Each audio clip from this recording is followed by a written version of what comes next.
All right, all right, all right, all right, all right. Shalom, shalom, and shalom. This is Sister Deborah.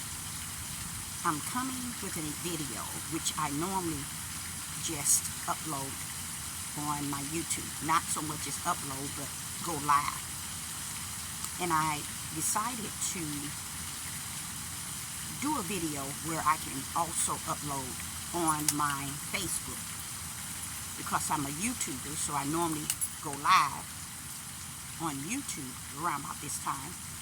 So I just decided to make a video and upload it on my YouTube page and my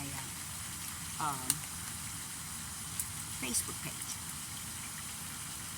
This video is a video that many would not look forward to hearing or understanding it. And it's okay. It's okay. Because there is a day in which it's going to match the days of the end of the day of Noah and the day of Sodom and Gomorrah. And that is an end. Those both holds an end.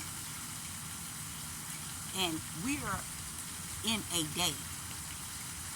I don't think we're in the end, but we're in a day. And I believe that this day that we're in is exactly what it was said to be. It's a day like no other. And I'm sure you can agree with me, being so that we're stepped in a realm that it's not the norm. At least it don't feel like it's the norm, even though it is the norm because of the day that was prophesied that we would step into.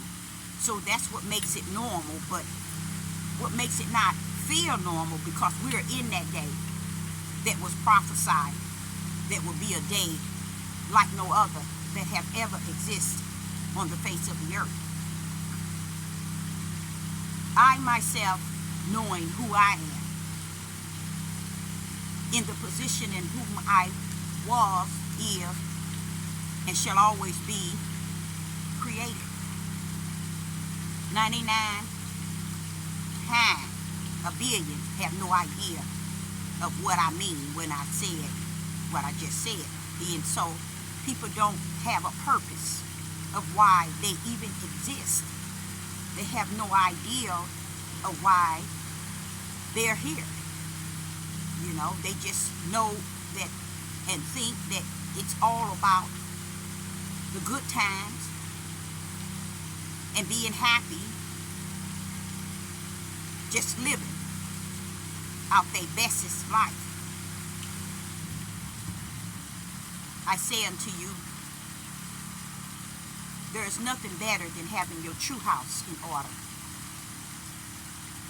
Because you notice no matter how you have your house that you have bought or you're buying, that you built, that you live in, no matter how in order it is, it's always out of order. So we know they're not talking about the house that's made with bricks and the hands of man. There got to be another house. When it's telling you to get your house in order, it's not telling you to get your body in order, your flesh in order. Because the order of the flesh is to come in and to go out. To come in and to go out. Come in as flesh, go out as dust. So we know that that can't be the order in which he is speaking of. Getting your house in order, and I like to apologize to each and every last one of you all who have been under the leadership of the Pope, the priest, the bishop, the apostles, the prophets, the prophetess, the pastors, the Maureen's, the seers, the evangelists, the teachers. I'd like to say to you, I apologize for the reason you never received the truth. I know it. The whole world says it has truth. But I'm going to explain something to you. And I'm going to put it in a parable so you can understand where I'm coming from. Or more so, where he that is in me, that's greater than he that's on the outside of me, is coming from within me. So people think their house is their body. They think that when he said get your house in order, the first thing they be thinking, oh, the house that's built with bricks, that's made by man's hand. I'm here to tell you, that's not the house. And then people think that the house is their body, their flesh. It's impossible for you to get the flesh in order, because it was born, it was conceived in sin, and it was shaped in iniquity, and in that, you can't get that in order. It's impossible to get that in order. So, where is the house in it? When it says get your house in order, and being so, we are in a day like no other that has been spoken of, tribulation and perilous times, and men hearts shall fail them. That's where we're entering in. We're already in that.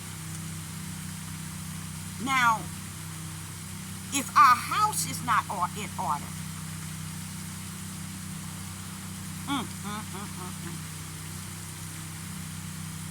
and the reason why many houses are not going to be in order is because they don't even know what their house is. And what is it meaning in the spirit realm, your house? It's talking about your spirit.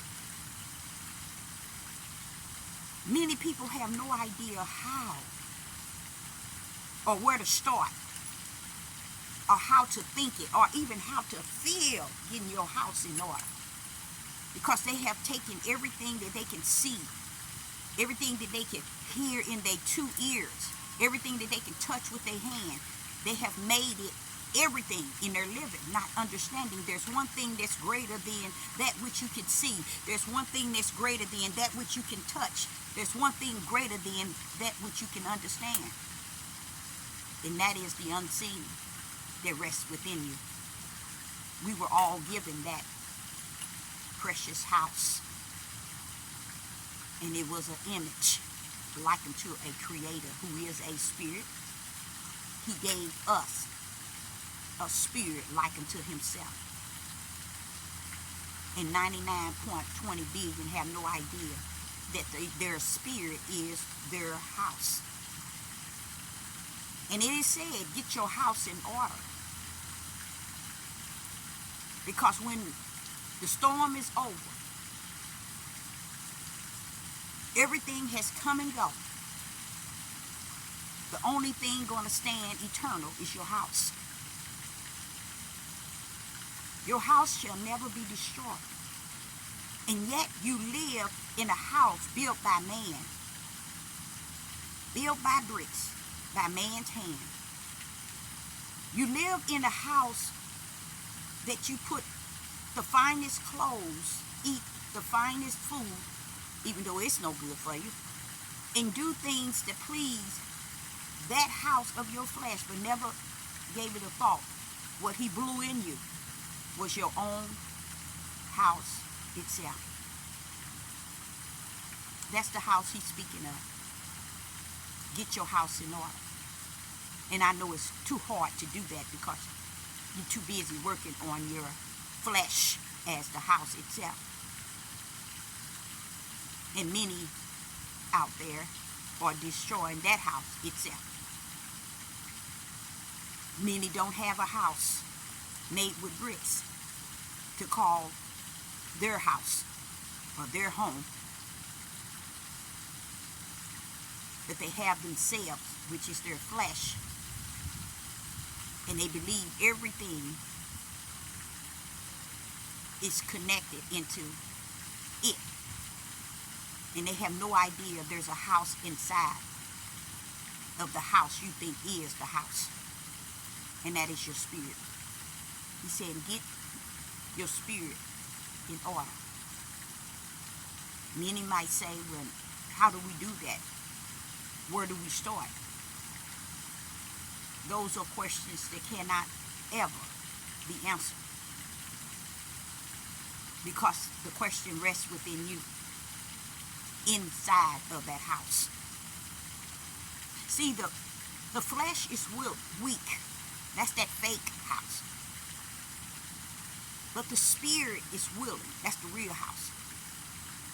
But as Paul say, when I try to do right, evil is present. He's speaking of that house of his flesh. And I end up doing what my flesh wants versus this law that I found that was in me. And Paul is speaking of the law of the Most High God that rests in his eternal house. Letting us understand that there's a big difference between the house of your flesh and the house of your spirit. And then when he say to the prophet, get your house in order, he speaketh unto you in the spirit realm, your spirit. Many have no idea that their spirit is willing. But that which is the greatest enemy to yourself is your flesh. It's not going to give your spirit the time of day of understanding that it is the master house. Why? Because it is eternal. That's that house that he blew in you when he gave you the breath. That's that image of himself that he gave you when he blew it into you after you came into the world. Not while you was in your mother's womb, but after you came and took that breath of life. That was your eternal house. Your spirit is your eternal house. Just imagine having an eternal house. Now, the destiny for the eternal house, for eternal, is set in you. Yep, he already had it written in the 2 books in the kingdom, assuring himself that it is written. But getting your house in order is only a message to your spirit that is willing to do what is right. And get away from all these things that you think living is about or life is about. And that is the pleasure of your flesh. Thinking that it holds any and everything to anything and to everything when it doesn't. All your flesh holds is the dust that it go into or turn into to meet up with the grave.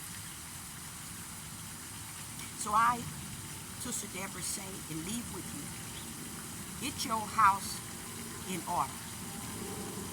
And I'm talking about your spiritual man. And the only way you can do that if you sit down, stop, slow down, and start to meditate in a way of thinking of the other eternal entity that's rests within you, that's going to represent you at the end. So you can do everything on this earth, but guess what? That spirit of yours that allow you to live life, the pleasure of your flesh and the pleasure of this world, holds your eternal destiny. When your spirit allow you to live the way of your flesh, then that's the way you came down to the earth, is to serve and bow down to your flesh. Now, what sense does that make for your spirit that is eternal to be bowing down to the flesh that's only temporary? What makes your spirit follow the flesh that's going to dust and it's going to eternal? And that is a spirit that comes to represent its flesh, that which is temporary. And then after it's over, there is eternal that has no end. And that's the place, if you thought you heard or you felt or you understood pain, that is the eternal, in which your flesh, no, not your flesh, your spirit, while your flesh has turned into its eternal destiny, which is the dirt, the dust in the grave, your spirit is what's going to be feeling all the things that your flesh walked in, talked in, did, and conduct itself. It's going to be judged at the measure of how it allowed, your house allowed all that mess of your flesh to rule. I got something to share with you all, and then I'm out. I thought about something I uploaded yesterday and the day before yesterday that had so much power in it. Many of us seek to receive just. We want just, and we want the law to follow just. And we want just to be applied to us. When Sister Deborah, come to tell you, you're not going to get any help in that area. Because this world, this country, is not founded. It's not founded under just. This country holds laws. And they have also the law for the law. And then you have just. They have a system that's just. And people look for the system of just that holds the laws, and the laws to hold justice. And there shall not be that. It can't be. You got this Nolan Wells case. All of it is dark. All of it. On both sides. It's all dark. Why? Because there's no just. And the law has no just in it, and the just has no law in it. Well, what do you mean, sister? Well, I want to explain to you all. There's two laws. There's a law in the world, and then there's a law of the Spirit of God. People tend to walk around expecting the law of this world to do something right. When the Father wants me to let you know this, that the law of this world can't be just. The law of this world is not a law that is applied to anything that is just. It is the law of the world. And their just is the just that support the world. Now let me break that down. See, the law of the Spirit is the number one law. It was before anything is. And in that law is just. But guess what's next to just? Holding hands with just. Supporting just. Lifting just up. Bringing just down. Righteous. Something this country don't hold. It was founded. And it was never like found, but it was taken, murdered, killing, stealing, destroying. That's the law of this land, of this country, that you are looking for justice. See, just support, not just itself. It can only stand if righteous is holding hands with it. This country, the reason why many look for justice and they look for the law to be upheld, because there are laws with the cause and without. Because they have no understanding in the middle of their law, in the middle of their justice that they're seeking for, something is missing. And it's called righteousness. This is the law of the God that we serve. He is just, because justice holding hands with righteousness. You can't come into just without righteous. Righteous can't pull up without just. So you looking for this righteous and this just and this law, and it ain't gonna be found for you, because you about the house that's made with bricks, that's made by man's hand, and you about the house that's made by your flesh. That is your flesh.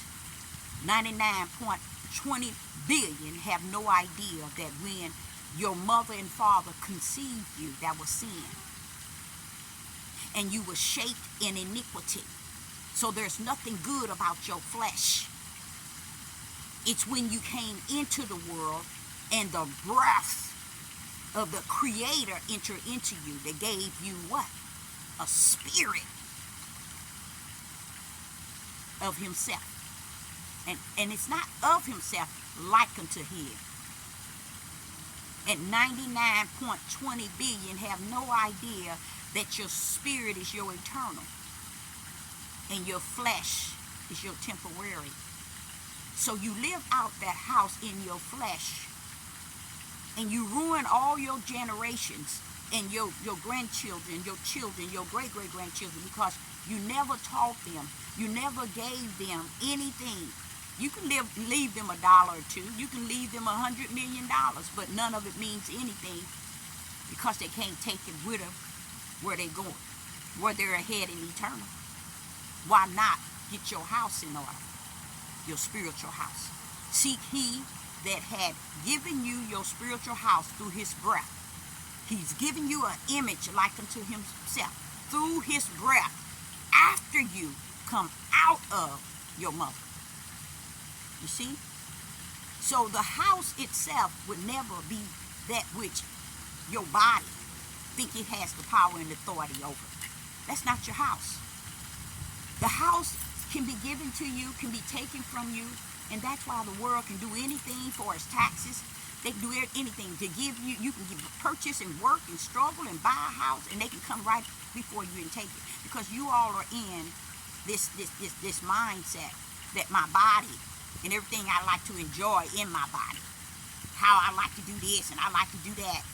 You're so busy exalting the house that's temporary and the house that you live in, trying to deck it out, till you fail to realize all of that is with you and it's going to come and go. But the eternal house is what you need, and you should have been getting in order. And I'm going to tell you something. A lot of people wouldn't even know how to get their eternal house in order, because they've done so much darkness, they've done so much wicked, they've done so much hate. They hardened-hearted. They narcissists. They evil and they wicked. See, they can play all that out in their flesh. That's that other house that's temporary. They can party hardy in that house, but they setting it up for generation after generation after generation to repeat the same cycle, and leaving not one generation the ideal of your true house is eternal. And that is your spirit. Your spirit existed before your flesh was and is. And these are the things people don't seek after or for. They never were taught. And the Father said that's well too. But one thing he said, he's going to measure you based on that spirit that he knew and he had already weighed. What do you mean, Sister Deborah? Well, see, before heaven and earth was created, there was 2 books. You know, like the 2 trees in the garden. You know, like the 2 seeds that he created. Serpent seed, spiritual seed. Everything he did by 2s. Even the law. You got the law of the flesh and you got the law of the spirit. People only abide by the law of the flesh. They have no idea that there's a law of the spirit. The law of the Spirit is more powerful than any law on the face of the earth. And since we're in tribulation and perilous times, and men hearts it's going to fail them, you ain't seen nothing yet. So how will you call on he that's in your house, your spiritual house, if he's not there? He's not entering into your house with all your worldly trash in it, where your flesh is having a Wayne Dang Doodle time because it don't have the sense enough to care about your spirit. Your worstest enemy is yourself. Always been. Your worstest enemy is yourself. Always been. And yourself will tell you everybody else is your worstest enemy outside of itself. You know why? That's the flesh house fighting against the spiritual house of who you are. And what happens? The spiritual house lose every time. Why? Because the flesh house wants to have a good time out of it. It wants to do the things that's good. That's why people can kill, steal, destroy, and hate, and do all these things and be numb to what they've done. It's because that's the wickedness of the flesh house. And the spirit house stands and allows the flesh house to have its way. Why? Because the two books in the kingdom that is written is the same two that has two destinies. He has eternal this way and eternal that way. He has the books that have everybody written eternal. Okay? Then he dropped down and created the earth. And he separate everything by twos. And even the two trees need be. Because it was to separate what twos was written in the two books. For what? The two direction.